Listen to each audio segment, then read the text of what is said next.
Venezuela, we begin with our news. You stay with us.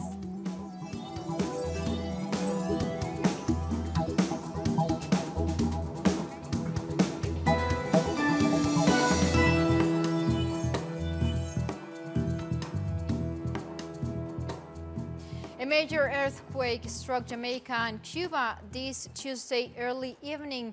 The powerful and over 7 magnitude earthquake struck in the sea in the Western Caribbean. Its epicenter was reported at the northeast of Jamaica, sending shockwave through the Caribbean regions and also the southwest of Cuba. The Jamaican security forces carried out evacuations in Kingston and St. Andrew and St. Anne and Manchester. Meanwhile, there are no reportedly affected people, and in Cuba, authorities have neither reported damages to people or properties. Earlier, the U.S. Tsunami sent a tsunami alert that wave could affect several countries in the region.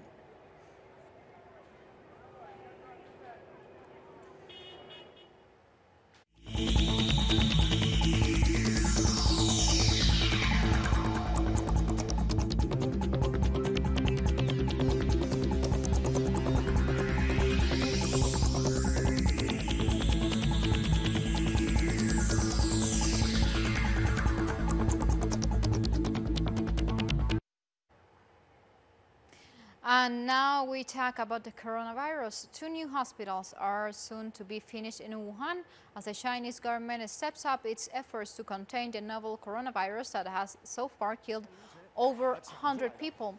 Doctors in Wuhan, the city of 11 million people where the virus was first detected, have described overcrowded hospitals and a shortage of test kits, protective gear and other medical equipment. To ease this pressure, city authorities last Friday announced plans to build 2 new hospitals from scratch in record time to be used from the beginning of February. The 2 buildings will have specialized quarantine zones and provide 2,300 additional beds.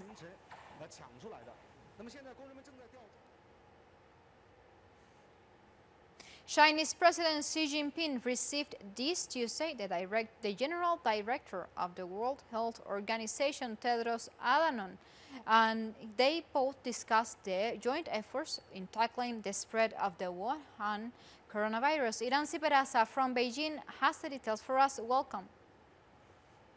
Saludos, colega. Un placer saludarte también a toda la audiencia. Greetings. China continues with its efforts to control the spread of the novel coronavirus, which as of January 28th has already caused the death of 106 people and sicked another 4,500. The director of the World Health Organization, Tedros Adhanom Ghebreyesus, who is visiting Beijing to discuss the situation, met with Chinese Foreign Minister Wang Yi. During the meeting, he praised the strict measures taken by Chinese authorities to contain this outbreak, and he also thanked Beijing for sharing the genetic information of the virus with World Health Organizations and other nations in order to help scientists understand the nature of the disease. By now, almost the entire mainland China has issued health alert regarding the outbreak. Only the Tibet Autonomous Region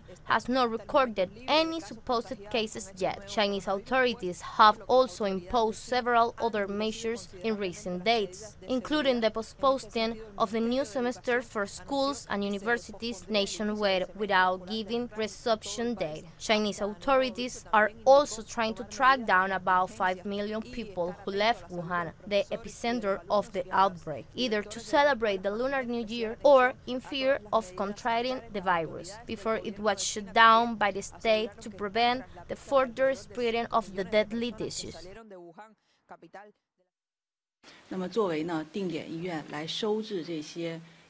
Wuhan has started to urgently build 2 hospitals, namely Huo-Shenzan Hospital and Lieshenzan Hospital, which are scheduled to provide 2,300 beds.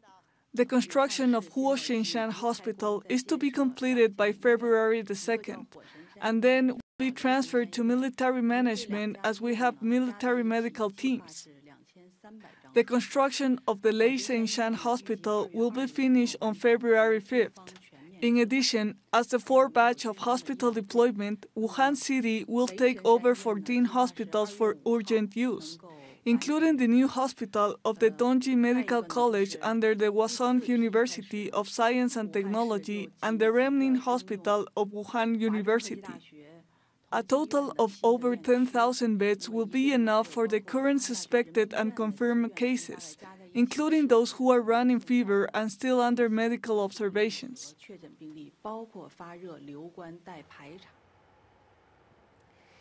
We thank Iramsi for her report. And now, the city of Wuhan remains deserted after the government placed a lockdown on the epicenter of the coronavirus outbreak in an effort to contain its spread.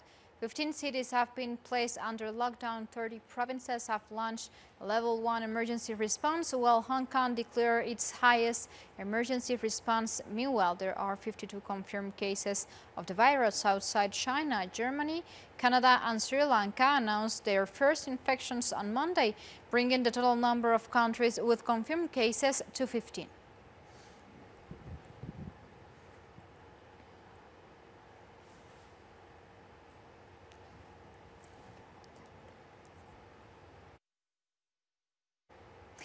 And we thank Iramsi for her report, and those were images and other information also regarding the Wuhan coronavirus. Now we move on to Venezuela, where President Nicolás Maduro, in a meeting with the National Directive of the United Socialist Party of Venezuela, referred to the process of the national dialogue in Venezuela with view of the holding celebration of the elections for the National Assembly.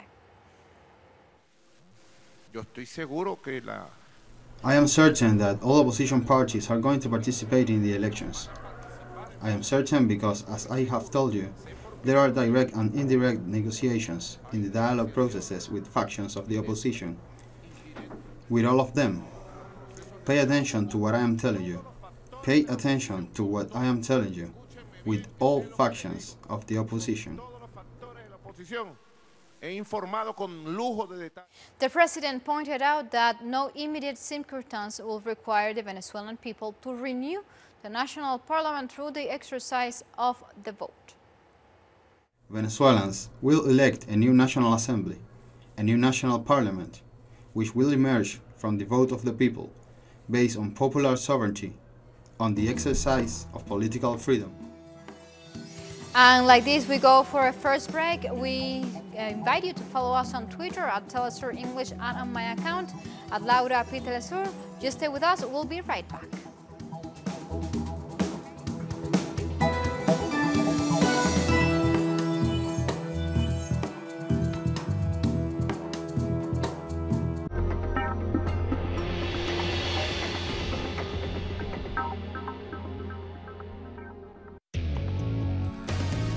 A review of the world news that investigates, incites analysis, and induces criticism, because every event has a context. Pusimos el punto en la I. Dotting the I. Saturdays, only on Telesur.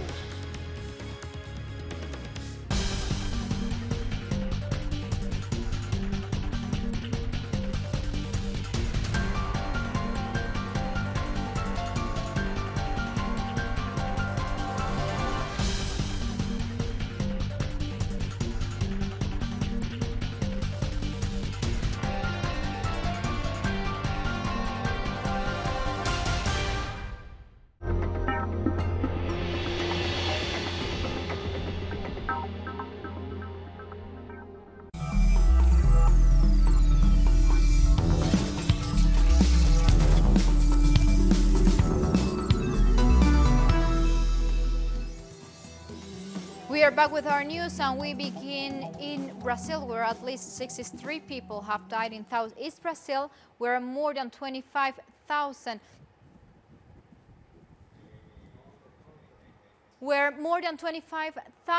people have been displaced due to floods caused by heavy rains. The city of Belo Horizonte have been the hardest hit, with 37 people dead and a further 25 people missing. According to Brazil's National Institute of Meteorology on Friday, the city registered the highest recorded precipitation in the area in 110 years. Authorities in Minas Gerais declared a state of emergency in 47 cities on Sunday. And by Monday, the number of cities in a state of emergency had risen to more than 100. Brazil's federal government has designated about $20 million to help those affected by the rains.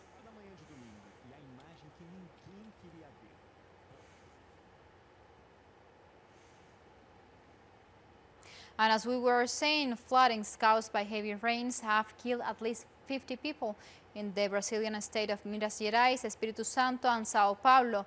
Our correspondent, Nacho Lemus, has the details. Let's see it. Saludos, estudios. Continúa la preocupación a raíz. Greetings. People remain concerned across Brazil as the death toll from massive flooding has already reached 50 people. The most affected states are Minas Gerais, Espírito Santo, and Rio de Janeiro, where the latest 2 victims were recorded. About 60,000 people have been evacuated as the Brazilian government declared a state of emergency in these states. Another important point to touch on is the overflowing of the rivers Rio Parepeba and Rio Doce, both of which were contaminated by toxic mud during last year's massive Vale Dam burst. Meanwhile, the Argentine government has offered aid to Brazilian authorities to help their relief work, including tackling damages caused by the floods. Studios. Thank you, Nacho. That was Nacho Lemus from Brazil. And now we move on to Bolivia, where thousands of people rallied outside the El Alto airport to greet presidential candidate Luis Arce on his arrival from Argentina. Social movements gathered since early in the day to welcome the candidate for the Movement Towards Socialism Party and his running mate, David Choquehuanca. This is Arce's first time back in Bolivia since he was officially nominated to represent, I must say, the MAS party in the upcoming May 3rd general elections. Shortly after his arrival, the de facto government served Arce with a legal notice in relation to an investigation into the alleged breach of his duties. According to the notice, Arce is expected in court on Wednesday to be questioned by prosecutors. This investigation was announced one day after his nomination as candidate by the MAS party and comes as part of the ongoing political persecution on party members and supporters. And we move on to Colombia because barely a month into 2020, the systematic killing of social leaders and former FARC combatants in Colombia continues. Social organizations denounce that the government of President Iván Duque does next to nothing but put an end to this situation. We have more about this topic on the following story. The latest victim of the systematic persecution of social leaders and former FARC combatants is John Freddy Vargas Rojas, who was killed in Pitalito in the department of Huila. He was the 4th former FARC combatant murdered this year, bringing the total number of guerrillas slain since the 2016 peace deal to 184. There have been ongoing violations by the government on the guarantees that were agreed upon in 2016. Armed groups continue working with impunity, and the state never created a commission to find and prosecute paramilitary groups for their crimes. This has only aggravated the current crisis. There is also an alarming number of political prisoners who were members of the FARC, whose legal situation remains uncertain 3 years after the peace deal was signed. Their limbo also violates both the peace deal and an amnesty law. There have been clear delays by the state and the Special Jurisdiction for Peace to resolve the situation of 200 political prisoners. They have been waiting for years to have their alleged crimes investigated by the GEP and hopefully be freed. Colombia's current right-wing ruling party always opposed the dialogue process and the resulting peace deal. Party members have strongly advocated for the withdrawal of the peace agreement, and now they are trying to halt the implementation of the accords and whole peace-building process in Colombia. Aquí no hay que olvidar que estamos en presencia de... We must not forget that we are in the presence of a political entity that has no interest in the implementation of the agreements under the original terms, because doing so would weaken their political agenda, which represents the most extreme sectors of the Colombian right. These sectors have used conflict and war as ways to grab power, to enrich themselves, and to preserve a system of domination. 21 social leaders and 4 former FARC combatants have been killed during the first month of 2020. But the government of Iván Duque continues to turn a blind eye to the situation.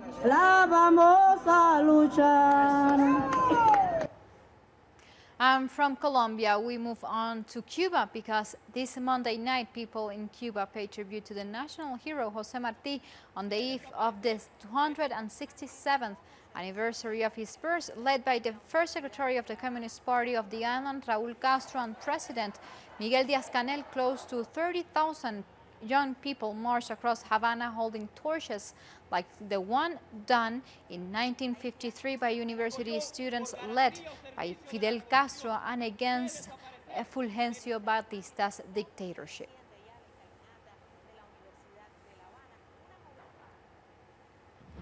At the historic stairs of the University of Havana, everything was ready for the march. Havana once again became witness to an event that pays tribute to one of the island's most important heroes. Close to 30,000 people marched to the old San Lázaro quarry, as they also paid tribute to a similar march in 1953, held in defiance of the then dictator Fulgencio Batista. Martí is one of the pillars of the revolution. Fidel used many of his ideas to walk the path that he did, to have a successful revolution and to make Cuba what it is today. Martí's most beautiful gift is his love for all people. This year's march also took time to condemn recent acts of vandalism on statues of the national hero that were financed by counter-revolutionary groups based in Miami. This march has a historic vision, and we stand in solidarity with Cuba. Marching today is very important to show that Cuba is not alone. But it wasn't just Cubans who paid tribute to José Martí. Among the masses, there were also people from a number of international social and student movements. This march has a historic vision, and we stand in solidarity with Cuba. Marching today is very important to show that Cuba is not alone. This is how Cubans and people from abroad pay tribute to José Martí, by carrying the torch of dignity and defending just causes around the world. And like this, we go for a second and very short break. Just stay tuned with us.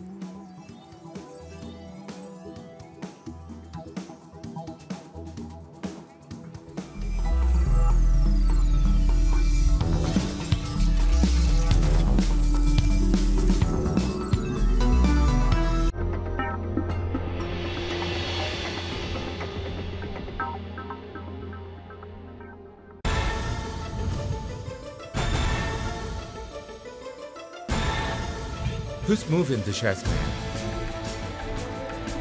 What interests and motivate the actors behind each event?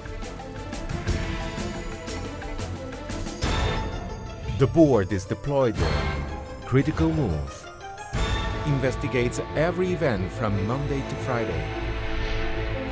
Only on Telesur.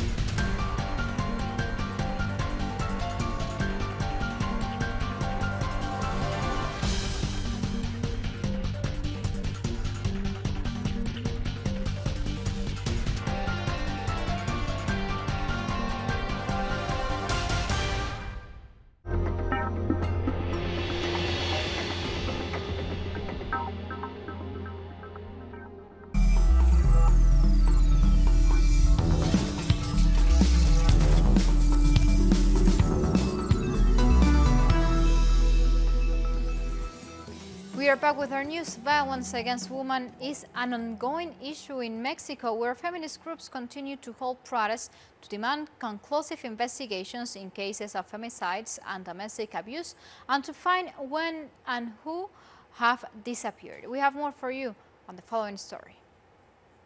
For a year, Natalie Carmona's family has done everything in their hands to locate her. The last time they knew anything about her was before she traveled to the state of Puebla along with her partner. While his body was allegedly located, his family refuses to cooperate with investigations. Despite us being neighbors, his family haven't told me they found the body. And I have fought with the prosecutor, so they show me the body they brought back from Puebla, because I don't believe that this is Natalie's partner. A collective that helps families locate the bodies of their loved ones has joined in a search for Natalie. One of the strategies is to paint a mural with Natalie's face and the available information of her disappearance. This is to develop awareness within the population. The idea is to turn walls into a kind of flyer that allows us to track disappearances. The disappearance of women along with homicides constitutes one of the main concerns for social groups who hope to inform the population in the situation that women face. There are alarming figures, not only with domestic violence, but general violence and beyond. It seems to me that we are entering another moment of awareness. Now, we must visibilize what women are demanding. According to official figures, 3,093 women were reported missing in all of Mexico between December 1st of 2018 and December 31st of 2019. While 1,816 were located, the rest remain missing. Yo siento que estamos en un momento transitorio importante en el que justo esta deconstrucción de violencia está pasando, ¿no? The government, along with the United Nations, has pursued a series of legal modifications and started protocols to follow up on the thousands of pending cases. Women keep paying the highest price as a result of gender inequality, discrimination, and negative stereotypes. They are also who have more chances of being killed by their partners and families. But femicides continue unabated, with 3 cases against feminist activists recorded in 2020 already. And from Mexico, we move on to other topics. Beyond Latin American Caribbean frontiers, demonstrators have gathered in Barcelona in solidarity with the 9 Catalan pro-independence politicians who were sentenced last year. The group also rejects the central government's move on Monday to strip leader Quim Torra of his role as a lawmaker. With the pro-independence flags, protesters mobilized outside Catalonia's parliament, chanting in support of the men, condemning their political persecution.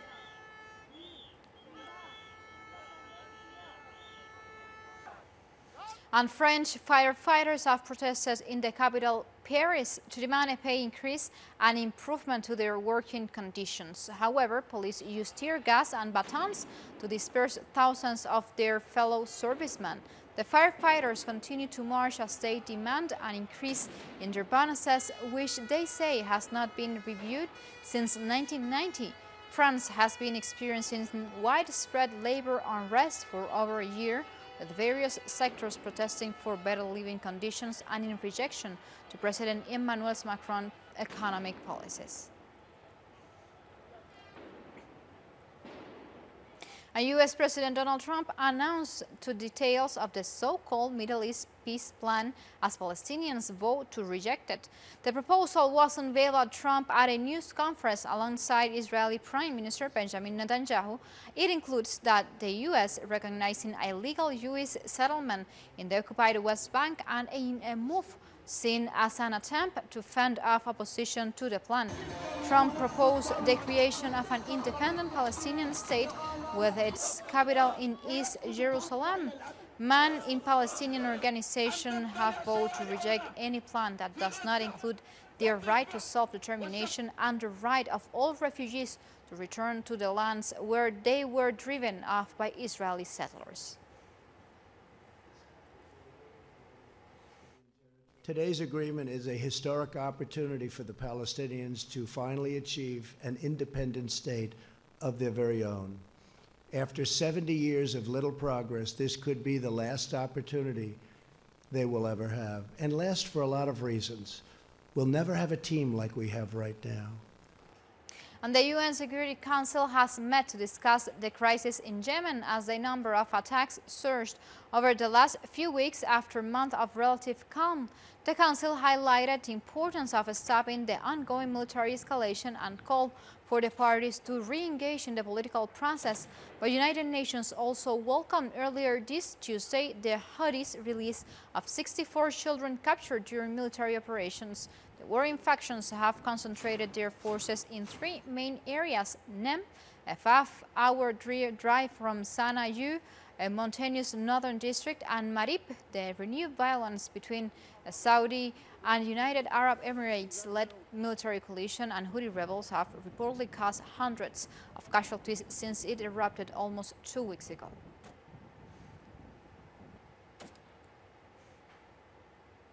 And in Jordan, a crowd of protesters have gathered near the U.S. Embassy in Amman to demonstrate against President Donald Trump's proposed Middle East peace plan. Surrounded by protesters, the Jordanian Minister of Parliament, Khalil Ati, rejected any potential deal by the Trump administration. The U.S. plan represented the most dramatic and detailed attempt to break the historic deadlock between Israel and Palestinians in several years. Meanwhile, Palestinian leaders had said they were not invited to Washington and that no plan could work without them.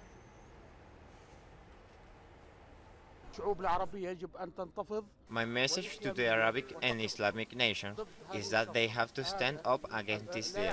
The only language Americans and you know is the language of people. These nations are able to cancel this deal and erase it completely with demonstrations and protests. We are now outside of the U.S. Embassy protesting against what Trump is working. Turkish President Recep Tayyip Erdogan has arrived to Senegal for an official state visit. President Erdogan was welcomed by his Senegalese counterpart, Macky Sall, on the final stop of his African tour. Turkish and African relations have continued to gain momentum since 2008, when the African Union officially declared Turkey a strategic partner of the continent.